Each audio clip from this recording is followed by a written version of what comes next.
Have you ever woken up with the feeling that someone was crying inside of you? She did. It wasn't a loud cry, nor a desperate one.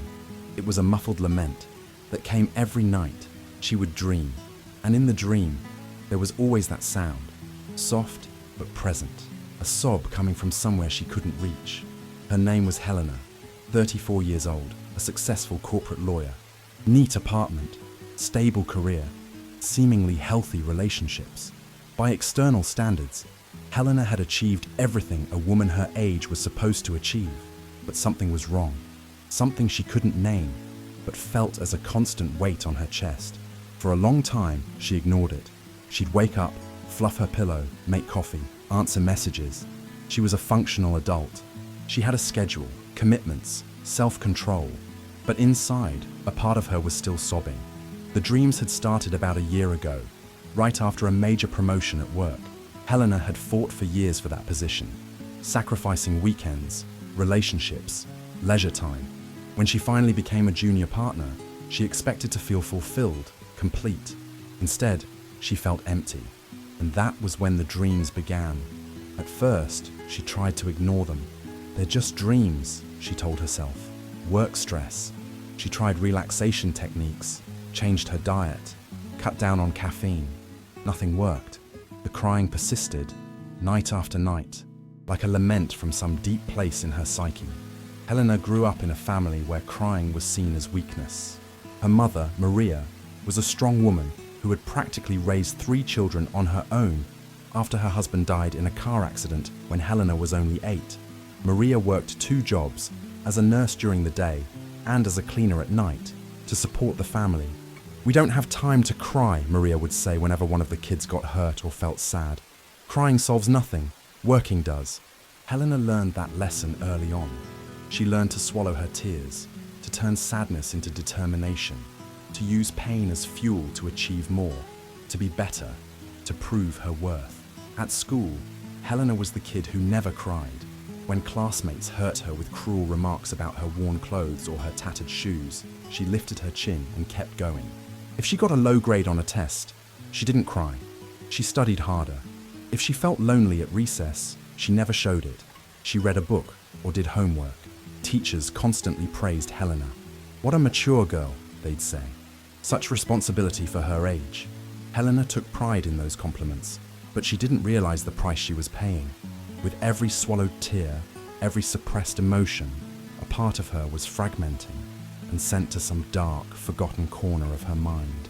In her teens, Helena became even more focused. While her friends worried about boys, parties, and trendy clothes, she studied to earn a college scholarship. She got it. She graduated from law school with honors, passed the bar exam on her first try, and was hired by one of the best firms in the city. Each achievement brought a fleeting sense of satisfaction, quickly followed by an inexplicable emptiness. That's just how it is, Helena thought. Adult life is like this. Work, responsibilities, accomplishments. It's not about being happy all the time. She had learned to distrust happiness, to view it as childish and irresponsible. Helena dated a few men over the years, but the relationships never lasted long. She was always the perfect partner, independent, no drama, no excessive emotional demands. But the men would eventually complain about a certain coldness, a sense that she never fully let herself be vulnerable. "You always seem in control," one ex-boyfriend had said, "like nothing ever gets to you." Those words bothered her more than she wanted to admit, because they were true. Helena had become an expert at not feeling, or rather feeling only productive emotions: ambition, determination, focus, sadness, fear, vulnerability. Those were emotions she'd learned to quickly transform into something more useful. Until one night, the dream changed. The sound of crying became clearer, closer, and instead of pretending she didn't hear it, she got up. In the dream, she walked through a dark forest. Branches scratched her skin. Her feet sank into the wet earth, and the sound continued. The forest in the dream was dense and primordial. The trees were huge, ancient, with thick trunks covered in moss. The air was heavy with moisture, and Helena could smell damp earth, decaying leaves, wildlife.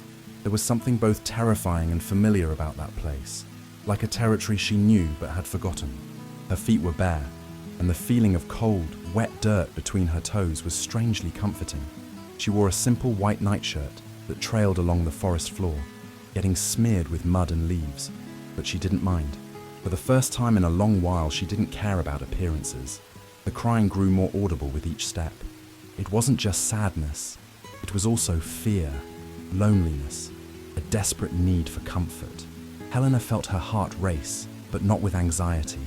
It was recognition, as if a part of her was running home after a long absence. She followed the sound like someone following an ancient call. Low branches brushed against her face like gentle fingers, guiding her along the right path. Small animals, rabbits, squirrels, nightbirds, watched from a distance but didn't flee. It was as if she belonged there, as if the forest recognized her as a lost daughter finally returning home. Moonlight filtered through the treetops, creating patterns of light and shadow on the forest floor. Helena followed these patterns like a map, trusting a wisdom she couldn't explain. Her steps were sure, despite the darkness. Her body knew where to go, even if her rational mind objected. And then she saw it. In the middle of the forest, sitting on the ground, was a little girl, small, covered in mud, her big eyes filled with fear, her thin arms wrapped around her legs, her body shivering from the cold. The girl couldn't have been more than 8 years old, the same age Helena was when her father died. She wore a little pink dress that had once been pretty, but was now torn and dirty. Her hair was tangled, with leaves and small twigs caught in it. Tears made clean trails down her dirty face. As Helena drew closer, the girl lifted her gaze, and Helena felt as though she was looking into a mirror of time. The same brown eyes, the same hidden vulnerability, the same attempt to appear strong in the midst of despair. That's when she understood. It wasn't just a child, it was her, herself, forgotten in some corner of her unconscious, neglected through so many years of self-demand, left behind in her rush to grow up, silenced by so many "hold back your tears," hidden behind so many "I don't have time for this right now." The realization hit like a punch in the gut. Helena suddenly remembered the day she decided to stop crying. It was at her father's funeral. She was sitting in the front row of the church, wearing a borrowed black dress, listening to people talk about how strong and mature she was for not crying like her younger siblings. "She's just like her mother," someone had whispered, "strong as she is." And Helena, at 8 years old, decided that being strong meant not crying, that growing up meant not feeling, that being loved meant not being an emotional burden to anyone. In that moment, she had abandoned the child she was. She had left that scared, sad little girl in the dark forest of her unconscious, promising to come back for her when things got easier. But things never got easier, and Helena never returned. There, the two of them looked at each other. They didn't say anything, because some pains don't need words. The silence between them was charged with recognition, grief, a tenderness Helena had forgotten existed. The girl didn't look surprised to see her. It was as if she had been waiting all these years, knowing that Helena would eventually return. The forest around them seemed to pulse with a life of its own. The trees swayed gently, making a soft rustling music with their leaves. Tiny points of light, fireflies, or perhaps something more magical, began to appear, softly illuminating the space between them. Helena felt all the emotions she had repressed over the years rising to the surface like a giant wave. Fear, sadness, anger, loneliness. They were all there, waiting to be felt. But instead of the terror she usually felt at the idea of losing control, she felt relief, as if she could finally stop carrying all that weight alone. She simply knelt down and opened her arms. The girl hesitated for a moment, then she threw herself in, nestled into her lap, as if finally returning to the womb she'd lost. That embrace was like coming home after a very long journey. Helena felt the small, fragile weight of the child in her arms and realized that she had spent decades longing for exactly this kind of contact. Not sexual, not romantic, but primordial. A mother's touch, the hug that heals, the nurturing that lets you feel safe enough to collapse. The girl cried. Not the stifled crying Helena had heard in her dreams, but a deep, liberating sob. She cried for the loss of her father. She cried for the childhood stolen from her. She cried for all the time she had to be strong when she just wanted to be taken care of. She cried for all the times she felt alone and pretended she didn't care, and Helena cried along with her. For the first time in 26 years, she cried. Not tears of frustration or stress, but tears of pure sorrow, of recognition, of mourning for what was lost. She cried for the girl she abandoned. She cried for the woman she had become, competent but empty. She cried for the time wasted, for the relationships she never deepened, for the half-lived life. And in that embrace, through the trembling and tears, something reconnected, not in the body, in the soul. They stayed like that for hours in dream time. Helena rocked the girl, softly singing a lullaby she vaguely remembered from her early childhood. Before everything got so hard, the forest seemed to wrap them in a cocoon of protection, keeping the outside world at bay. Gradually, the girl's crying subsided, not because she was silenced, but because she had cried all she needed in that moment. She snuggled into Helena's lap, breathing more calmly. Her eyes, once filled with fear, now showed something Helena hadn't seen in a long time. Trust. "You're not going to leave me again, are you?" the girl asked in a small but clear voice. Helena felt her heart break and mend at the same time. "Never again," she promised. "I didn't know you were here, but now I do, and I'll take care of you." The girl smiled for the first time. It was a shy smile, but genuine. "Can I stay with you?" "You've always been with me," Helena replied. "I was the one who forgot to look." When the girl finally fell asleep in her arms, Helena carried her to a more comfortable spot in the forest, a small clearing with soft grass and a clear spring of water. There, she made a bed of leaves and moss, gently laid the child down, and lay beside her. For the first time in decades, Helena slept deeply. Not the restless sleep of someone with responsibilities the next day, but the restorative sleep of someone who can finally rest because she's not alone anymore. She woke up different that morning, not whole, not resolved, but more complete, because for the first time, she knew how to take care of herself, without rushing, without judgment. Her apartment was exactly as she'd left it the night before, but Helena felt like she'd returned from a long trip. Everything seemed simultaneously familiar and strange. Colors appeared brighter, sounds sharper. It was as if she'd been wearing foggy glasses her whole life and had finally gotten the right prescription. Helena got up more slowly than usual. Instead of jumping out of bed straight to the shower, then coffee, then work, she sat on the edge of her bed for a few minutes, just feeling the weight of her body, the texture of the sheets, the morning light coming through the window. There was a strange sense of companionship, as if she was no longer alone in her own body. The little girl from the dream was there, not physically, but present in a way Helena couldn't rationally explain. It felt as though a part of her that had been asleep for decades had finally awakened. In the bathroom, Helena looked at herself in the mirror and noticed for the first time that her eyes looked different, less hardened, less guarded. There was a softness she didn't recall seeing before. It was as if the inner child she had reconnected with was gazing through her adult eyes. During breakfast, Helena did something she hadn't done in years. She ate slowly. She savored every sip of coffee, every bite of toast. She wasn't checking emails on her phone or mentally organizing her schedule. She was simply present, paying attention to the moment's sensations. Work that day felt different too. Helena was still competent. She still did everything she needed to do, but there was a different quality to her presence. Her colleagues began to notice. "You seem different today," her assistant commented. "More relaxed?" Helena smiled. "Maybe I'm learning how to be." During a particularly tense meeting with a difficult client, Helena felt the familiar tightness in her chest that always made her speed up, talk faster, try to control everything. But this time, she paused, took a deep breath, and imagined the child from her dream sitting beside her, reminding her she didn't have to carry the world's weight alone. The meeting went more smoothly than Helena expected. The client, who was usually aggressive and impatient, seemed to respond well to the new energy she brought into the room. It was as if her calmer presence had created a space where everyone could breathe easier. In the days that followed, Helena started making small changes to her routine. She got up 15 minutes earlier so she could take her time getting out of bed. She ate lunch away from her desk, preferably at a nearby park with trees. Before going to sleep, she would spend a few minutes in silence, mentally asking her inner child how she was feeling. The answers didn't come in words, but in sensations. Sometimes the little girl felt scared because Helena had spent the entire day ignoring her basic needs: hunger, thirst, fatigue. Sometimes she was sad because Helena had been too hard on herself after a mistake at work. Sometimes she was excited because Helena had done something fun or creative. Helena started treating these signals as important data about her well-being.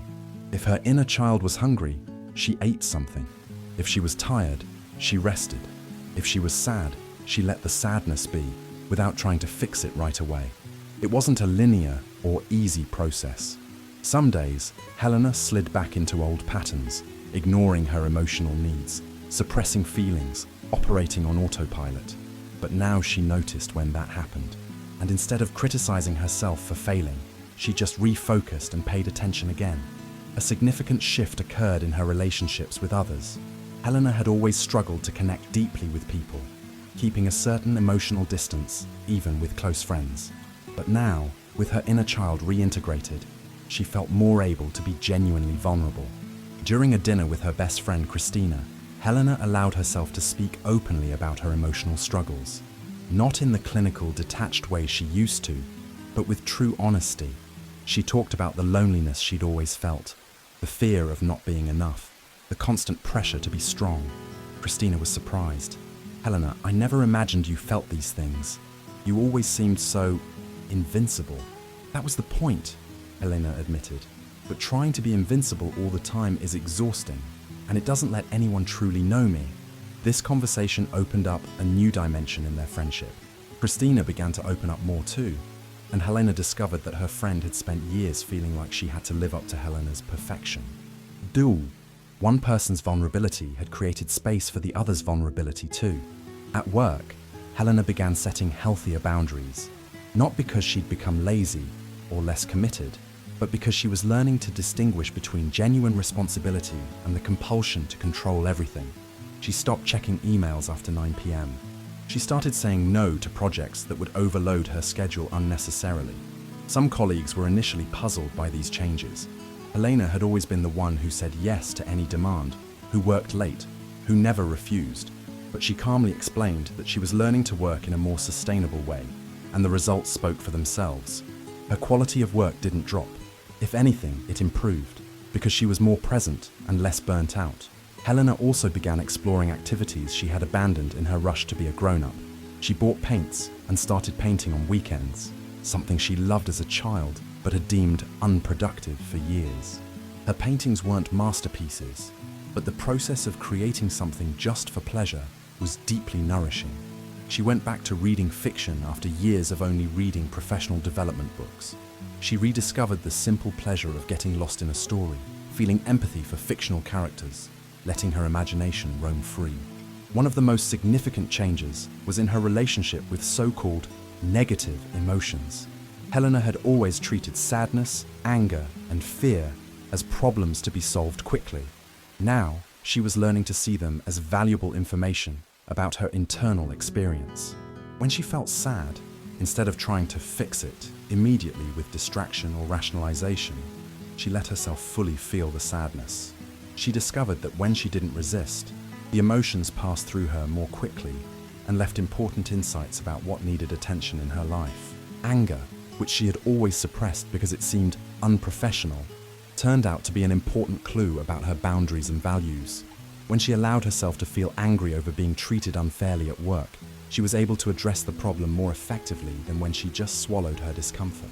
Fear, which she had disguised as prudence or planning, pointed to areas where she felt insecure and needed more support or growth. Instead of avoiding situations that scared her, she began approaching them with curiosity about what the fear was trying to protect. 6 months after that first dream with the child in the forest, Helena was recognizable but fundamentally changed. She was still competent and responsible, but there was a presence to her that hadn't been there before. People around her started seeking her out, not just for her professional expertise, but for her ability to truly listen and be present. A young lawyer in the firm, Lucas, who was going through personal struggles, came to Helena for a chat. "You have a way of listening that makes a person feel seen," he said, "like you really understand." Helena smiled. Maybe it's because I'm finally learning to see and understand myself.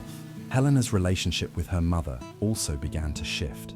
For years, they'd kept their conversations superficial, avoiding any topic that might stir deeper emotions.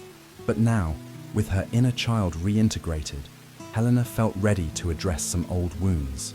During a visit, Helena brought up her father's death and how she'd felt pressured to grow up too fast.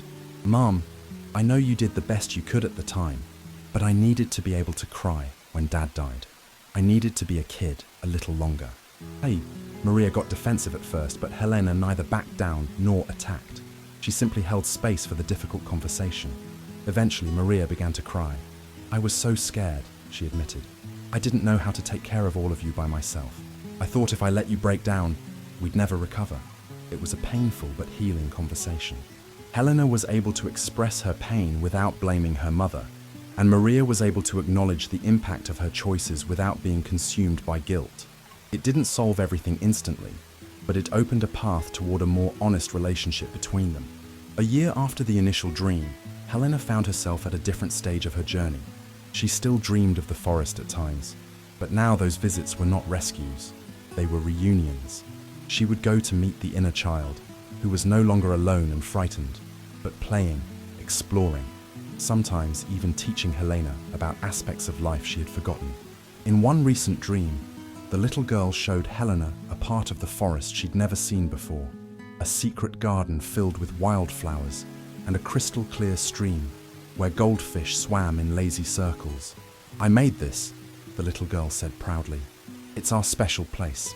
Helena understood that the inner child wasn't just a wounded part needing healing, but also a source of creativity, joy, and intuitive wisdom that had been inaccessible for decades.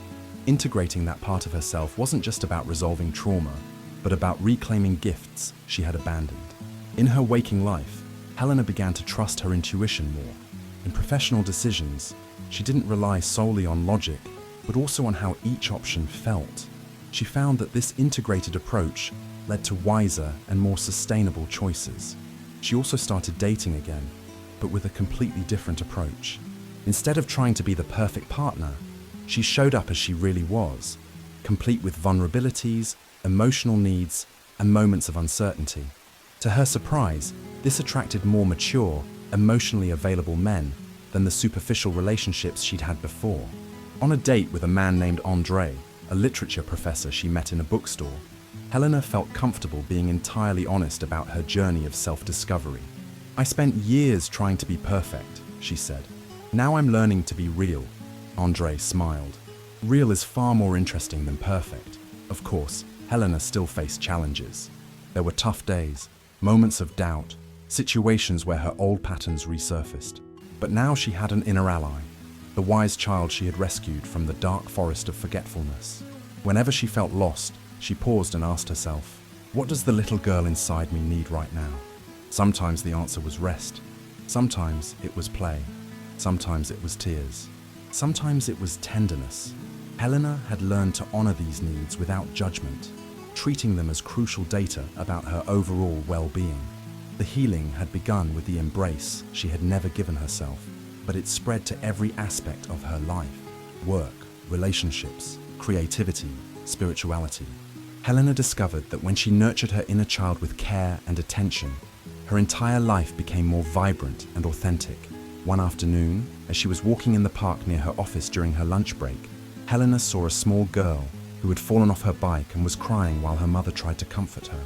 Instead of feeling impatient with such emotional drama, Helena felt a surge of compassion. She walked over and knelt down next to the girl. "Does it hurt a lot?" she asked gently. The girl nodded through her sobs. "I was trying to ride with no hands on the handlebars." "That's brave," Helena said. "Sometimes when we're brave, we get hurt a bit, but that doesn't mean we should stop trying new things." The girl's mother smiled gratefully as her daughter began to calm down. "Thank you," she told Helena. "You're really good with kids." Walking back to the office, Helena reflected on that comment. Maybe she was good with children because she had finally learned to be good to herself. She had learned that caring for our vulnerable childlike aspects doesn't mean regressing, but integrating. It's not weakness, it's wisdom. Helena's story is a reminder that healing doesn't come from eliminating parts of ourselves we consider problematic, but from lovingly integrating them. The inner child isn't an obstacle to mature adult functioning. It's a source of vitality, creativity, and authenticity that, when neglected, leaves life barren and incomplete. That night, Helena fell asleep smiling, looking forward to whatever dreams might come. She knew she would find the little girl in the forest, not crying alone in the dark anymore, but singing, playing, maybe teaching her a new song.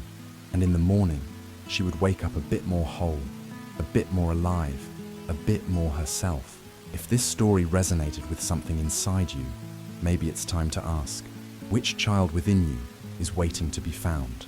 Which uncried tears still echo in your dreams? Which part of you was abandoned in the rush to grow up? Healing begins when you stop running from that inner cry and turn around to embrace who you've always been, before you learned that feeling was dangerous. Good night. May your dreams be portals of reunion, not escapes from the truth in your heart.